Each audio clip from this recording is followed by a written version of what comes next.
Hello दोस्तों, कैसे हैं आप सब। उम्मीद करते हैं आप सभी अच्छे होंगे। दोस्तों, करंट अफेयर्स की फुल पत्ती वाली क्लास की रिवीजन क्लास में आप सभी का एक बार फिर से स्वागत है। दोस्तों, अगर आपको इस क्लास की पीडीएफ चाहिए तो आप मेरे Telegram channel RK competition classes को ज्वाइन कर सकते हैं, जिसका लिंक आपको इस वीडियो के डिस्क्रिप्शन में दिया रहेगा। आप वहाँ से टेलीग्राम चैनल को ज्वाइन करके पीडीएफ को प्राप्त कर सकते हैं। तो आइए आज की वीडियो को स्टार्ट करते हैं। आज का पहला प्रश्न है, हाल ही में विश्व बैंक ने दक्षिण एशिया में पहली सड़क सुरक्षा परियोजना का शुभारंभ कहाँ पर किया है। बांग्लादेश में इसका शुभारंभ किया गया है। किसके द्वारा? विश्व बैंक के द्वारा बांग्लादेश में इसका शुभारंभ किया गया है।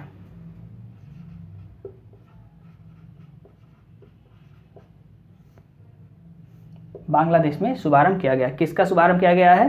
तो पहली सड़क सुरक्षा परियोजना का शुभारंभ किया गया, आपको याद रखना है। इसमें कुल इन्वेस्ट कितना किया गया है विश्व बैंक के द्वारा? तो $358 मिलियन का इन्वेस्ट विश्व बैंक के द्वारा किया गया है। बांग्लादेश के राष्ट्रीय राजमार्ग 4 और 6 पर इस परियोजना को स्टार्ट किया गया है, यह भी आपको याद रखना है।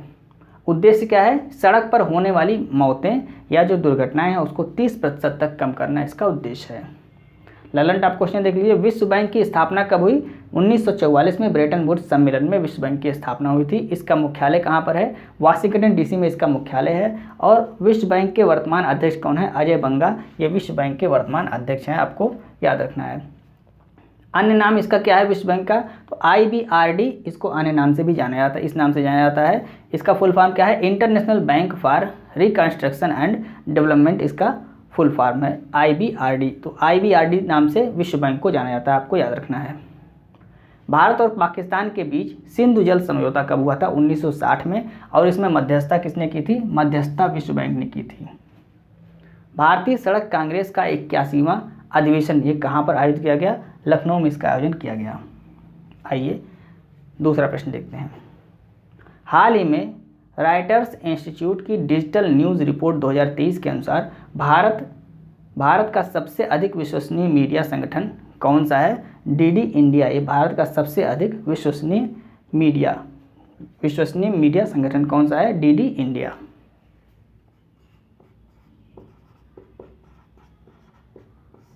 इस पर 70% विश्वास किया जाता है, यानी DD इंडिया पर 70% विश्वास किया जाता है। और यह भारत का पहला सबसे अधिक विश्वसनीय मीडिया संगठन है, DD इंडिया। दूसरे स्थान पे कौन है? दूसरे स्थान पे है AIR, ऑल इंडिया रेडियो। इस पर 69% विश्वास किया जाता है, आपको याद रखना है।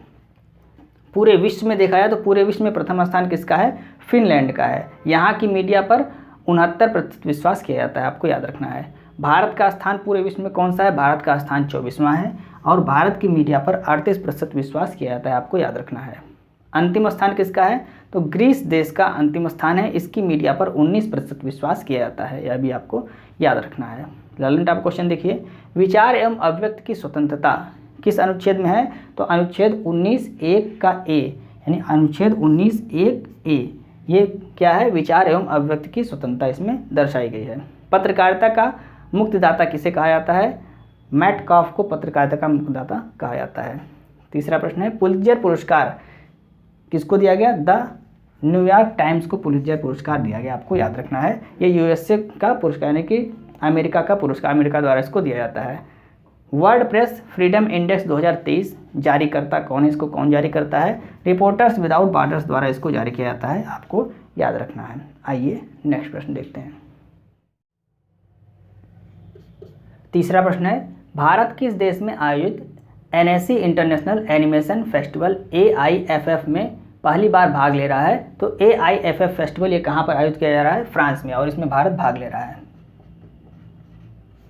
तो AIFF का आयोजन कहाँ पर किया जा रहा है? फ्रांस में किया जा रहा है, इसमें भारत भाग ले रहा है। शुरुआत कब से हुई इसकी? 1960 में इसकी शुरुआत हुई थी, आपको याद रखना है। भारत पवेलियन की थीम क्या है? सरस्वती यंत्र, ये भारत पवेलियन की थीम है, यह भी आपको याद रखना है। ललन टॉप क्वेश्चन देख लीजिए। फ्रिंजेक्स अभ्यास ये भारत और फ्रांस के बीच होता है, और यह पहली बार आयोजन किया गया है। इसके अलावा गरुड़, शक्ति, ये सभी युद्धाभ्यास भी भारत और फ्रांस के बीच होते हैं, आपको याद रखना है। प्रोजेक्ट 75 भारत और फ्रांस मिलकर 6 पनडुब्बी का निर्माण करेंगे। इसमें 6 पनडुब्बी कौन कौन सी है? कलवरी, खांडेरी, करंज, बेला, वागीर और वागसीर, ये 6 पनडुब्बी जिनका निर्माण भारत और फ्रांस द्वारा मिलकर किया जाएगा। वंदे भारत ट्रेन का निर्माण फ्रांस की कौन सी कंपनी करेगी? एल्स्टॉम कंपनी ये वंदे भारत ट्रेन का निर्माण करेगी और एल्यूमिनियम के कोच इसके द्वारा बनाए जाएंगे, यह भी आपको याद रखना है। एल्यूमिनियम के कोच इसके द्वारा बनाए जाएंगे। पाल्मे डिओर अवार्ड ये फ्रांस में दिया जाता है और किस फिल्म को दिया गया? एनाटॉमी ऑफ द फॉल, इस फिल्म को पाल्मे डिओर 2023 का अवार्ड दिया गया, आपको याद रखना है। जर्मनी की राजधानी क्या है? बर्लिन। इटली की राजधानी रोम है। फ्रांस की राजधानी पेरिस है और पुर्तगाल की राजधानी लिस्बन है। रोम टाइबर नदी के किनारे है और पेरिस सी नदी के किनारे है, आपको याद रखना है। चौथा प्रश्न है, हाल ही में शनि के किस चंद्रमा पर फास्फोरस की खोज हुई है? एनसेलाइस चंद्रमा पर फास्फोरस की खोज हुई है।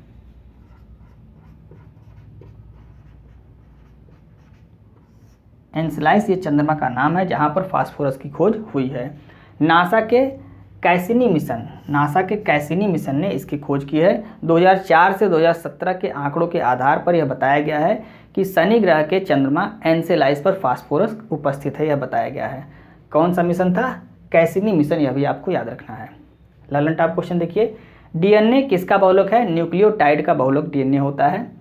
डीएनए के हेलिक्स मॉडल की खोज किसने की? वाटसन और क्रिक ने डीएनए के हेलिक्स मॉडल की खोज की थी। एस्टेरॉइड बेल्ट ये कहाँ पर पाए जाते हैं? तो मंगल और बृहस्पति ग्रह के बीच में। ये सूर्य है, बुध शुक्र पृथ्वी मंगल बृहस्पति, तो इसके बीच में यहाँ पे ये एस्टेरॉइड ग्रह पाए जाते हैं, आपको याद रखना है। तो एस्टेरॉइड बेल्ट ये कहाँ पर पाई जाती है? मंगल और बृहस्पति ग्रह के बीच में पाई जाती है। आंतरिक ग्रह ये कौन से होते हैं? तो इस जो एस्टेरॉइड बेल्ट है इसके इधर वाले भाग जो ग्रह हैं वो क्या होंगे? ये आंतरिक ग्रह कहलाते हैं। जैसे बुध शुक्र पृथ्वी मंगल, बुध शुक्र पृथ्वी मंगल ये आंतरिक ग्रह कहलाते हैं, आपको याद रखना है। आइए नेक्स्ट प्रश्न देखते हैं। पांचवा प्रश्न है, हाल ही में वर्ष 2023 gender social norms index GSNI किसने जारी किया है? UNDP द्वारा इसको जारी किया गया है, united nation development programme. United nation development programme द्वारा इसको जारी किया गया है। UNDP द्वारा और कौन सा इंडेक्स जारी किया जाता है? HDI इंडेक्स यानी कि ह्यूमन डेवलपमेंट इंडेक्स भी UNDP द्वारा जारी किया जाता है। ललन टॉप क्वेश्चन देख लीजिए, विश्व खुशहाली सूचकांक 2023 में भारत का स्थान कौन सा है? 126वां है। ह्यूमन डेवलपमेंट इंडेक्स में भारत का स्थान कौन सा है? 132वां है। लॉजिस्टिक परफॉर्मेंस इंडेक्स में भारत का स्थान 38वां है। भुखमरी सूचकांक में भारत का स्थान कितना है? 107वां है। विश्व बौद्धिक संपदा सूचकांक में भारत का स्थान 42वां है और विश्व प्रेस स्वतंत्रता सूचकांक में भारत का स्थान कौन सा है? 161वां है, आपको याद रखना है। नेक्स्ट प्रश्न देखते हैं, हाल ही में वैश्विक पवन दिवस के अवसर पर सर्वाधिक पवन क्षमता वृद्धि प्राप्त करने के लिए किसे सम्मानित किया गया है? राजस्थान को सम्मानित किया गया है। राजस्थान को सम्मानित किया, क्यों सम्मानित किया गया है? सर्वाधिक पवन क्षमता में वृद्धि के लिए राजस्थान को सम्मानित किया गया है। वैश्विक पवन दिवस कब मनाया जाता है? 15 जून को मनाया जाता है। इसकी थीम क्या थी? अभी हाल ही में बनाया गया 15 जून को, पवन ऊर्जा power of the future of India, ये इसकी थीम है, आपको याद रखना है। पवन ऊर्जा से बिजली उत्पादन में प्रथम राज्य कौन सा है? अगर आपसे पवन ऊर्जा में बिजली उत्पादन में प्रथम राज्य पूछता है तो यहाँ पे आपका उत्तर गुजरात राइट हो जाएगा। यहाँ पर ये पवन क्षमता में वृद्धि अगर पूछता है तो राजस्थान सर्वाधिक है और पवन ऊर्जा से बिजली उत्पादन में प्रथम स्थान किस राज्य का है? तो गुजरात का है, आपको याद रखना है। भारत का पवन ऊर्जा के मामले में विश्व में कौन सा स्थान है? विश्व में चौथा स्थान है भारत का, आपको याद रखना है। भारत में ऊन और दूध का उत्पादन सर्वाधिक मात्रा में किस राज्य में होता है? ये आपको कमेंट करके बताना है। आइए सातवां प्रश्न देखते हैं, हाल ही में भारतीय भूवैज्ञानिक सर्वेक्षण ने देश के सबसे बड़े प्राकृतिक मेहराब की खोज कहाँ पर की है? उड़ीसा में इसकी खोज की गई है। उड़ीसा में इसकी खोज की गई है। GSI geological survey of India, इसका स्थापना कब किया गया? 1851 में इसकी स्थापना की गई। मुख्यालय कहाँ पर है? कलकत्ता में इसका मुख्यालय है। और अध्यक्ष कौन है? अभी हाल ही में बनाए गए हैं जनार्दन प्रसाद, ये हाल ही में अभी अध्यक्ष बनाए गए हैं, आपको याद रखना है। उड़ीसा राज्य में सुंदरगढ़ जिला में चेम्पा पहाड़ में कोयले की खोज की जा रही थी और उसी समय इस प्राकृतिक मेहराब की खोज की गई है। कब की गई है? जब कोयले की खोज की जा रही थी। कौन से पहाड़? चेम्पा पहाड़ में कोयले की खोज की जा रही थी, तो उसी समय यह प्राकृतिक मेहराब प्राप्त हुआ है, आपको याद रखना है। लंबाई कितनी है इसकी? तो 30 मीटर इसकी लंबाई है और ऊंचाई कितनी है? ऊंचाई 12 मीटर है, यह भी आपको याद रखना है। आइए नेक्स्ट प्रश्न देखते हैं।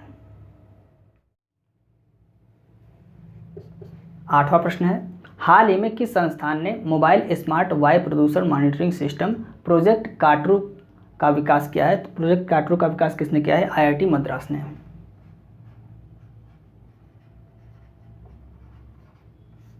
आईआईटी मद्रास ने प्रोजेक्ट काटरू का विकास किया है। काटरू का अर्थ क्या होता है? तो तमिल भाषा में काटरू का अर्थ होता है हवा, ये आपको याद रखना है। इसे पब्लिक ट्रांसपोर्ट पर लगाया जाएगा। परम कामरूप ये कहाँ पर स्थापित किया गया है? आईआईटी गुवाहाटी में। परम कामरूप क्या है? कि यह सुपर कंप्यूटर है। कहाँ पर स्थापित किया गया है? आईआईटी गुवाहाटी में। परम गंगा सुपर कंप्यूटर कहाँ पर स्थापित किया गया है? आईआईटी रुड़की में स्थापित किया गया है। 9वां प्रश्न देखते हैं, हाल ही में केंद्रीय मंत्री धर्मेंद्र प्रधान ने किस अफ्रीकी देश में नई दिल्ली से पहले कृषि सेज परियोजना को प्रारंभ किया है? गैबॉन। कौन सा देश है? गैबॉन। गैबॉन देश में दिल्ली से सेज परियोजना को प्रारंभ किया। सेज का मतलब क्या आता है? Special economic zone. इसको प्रारंभ किया गया किसके द्वारा? धर्मेंद्र प्रधान जी द्वारा इसको प्रारंभ किया गया है। उद्देश्य क्या है? निवेश, उत्पादन और निर्यात को बढ़ावा देना इसका उद्देश्य है। सूरीनाम का सर्वोच्च सम्मान, सूरीनाम का सर्वोच्च नागरिक सम्मान किसको दिया गया? ये कई बार बताया जा चुका है। इसका आंसर आप कमेंट करके बताएंगे। 10वां प्रश्न देखते हैं, हाल ही में भारत ने अंडर 17 एशियाई कुश्ती चैंपियनशिप में महिला वर्ग में कितने स्वर्ण पदक जीते? तो महिला वर्ग में 7 स्वर्ण पदक जीते हैं।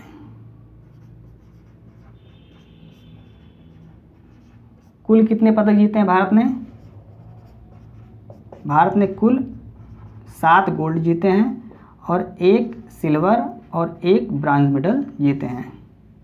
कुल मिला के कितने? 9 हो गए।